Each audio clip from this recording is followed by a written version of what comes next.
Assalamu alaikum viewers, welcome to Mala, written by Nimra Ahmed. حصہ اول لاہور. باب اول. بس ایک کار کریش، کسی مرض کی تشخیص، ایک غیر متوقع فون کال، کوئی نیا دریافت شدہ عشق یا ایک ٹوٹا ہوا دل، بس اتنی سی دیر لگتی ہے ہمیں ایک بالکل مختلف انسان بننے میں. کتنی خوبصورتی سے نزاکت بھری ہے ہمارے اندر کہ یہ سب چیزیں بس ایک پل میں بدل ڈالتی ہیں اس حقیقت کو کہ ہم کون ہیں. Samuel Decker Thomson.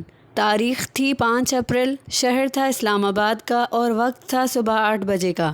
ہماری کہانی ایک غیر متوقع فون کال سے شروع ہوتی ہے جو اس صبح کیف جمال کو موصول ہوئی تھی.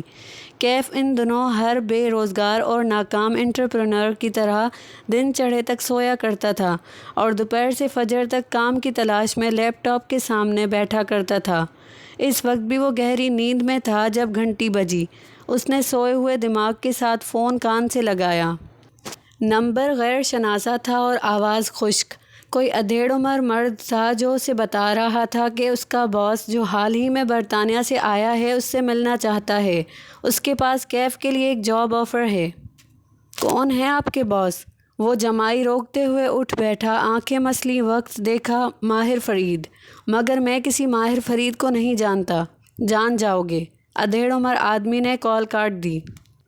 قریباً 1.5 گھنٹے بعد کیف اوبر میں سوار اس لوکیشن کی طرف جا رہا تھا جو اس نامعلوم شخص نے بھیجی تھی. راستے میں اس نے گوگل کا سہارا لے کر ماہر فرید کو کھوجنا چاہا. ویسے تو بہت سے لوگ تھے اس نام کے، لیکن انگلینڈ سے تعلق رکھنے والا ماہر فرید اسے ایک ہی ملا. اس کا کوئی سوشل میڈیا اکاؤنٹ نہیں تھا، بس ایک فیس بک گروپ پہ اس کا تذکرہ نظر آیا جو کہ اس کی کاؤنٹی کے چند رہائشیوں کے کمنٹس کی شکل میں تھا. کیف دلچسپی سے پڑھے گیا. معلوم ہوتا تھا کہ ماہر فرید کسی معروف کاروباری شخصیت کا بیٹا تھا اور اس کو کوئی ذہنی عارضہ لاحق تھا. چند برس قبل اس کے اپنے ماں باپ نے اسے ذہنی امراض کے ایک انسٹیٹیوشن میں داخل کروا دیا تھا. وہ ایک مدت وہاں زیر علاج رہا تھا. یہاں تک پڑھ کے کیف کا دل عجیب سا ہونے لگا، لیکن اگلی معلومات زیادہ چونکا دینے والی تھی. کسی نے گوسپ کے انداز میں لکھا تھا کہ جن دنوں ماہر زیر علاج تھا اس کے باپ نے ماہر کو اپنی جائیداد سے بے دخل کرنے کا اعلان کر دیا تھا اور وہ سب کچھ اپنی بیٹی کے نام چھوڑنا چاہتے تھے. ابھی وصیت کو قانونی شکل نہیں دی گئی تھی جب ایک کار کریش میں اس کے والد کا انتقال ہو گیا.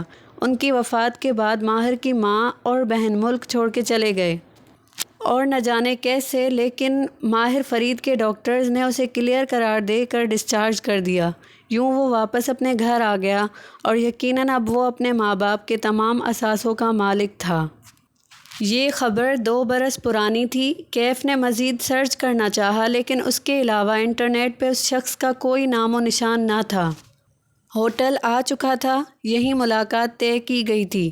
ایک لمحے کے لیے کیف جمال کا دل چاہا کہ وہ واپس پلٹ جائے، لیکن کیا معلوم یہ کوئی اور ماہر فرید ہو.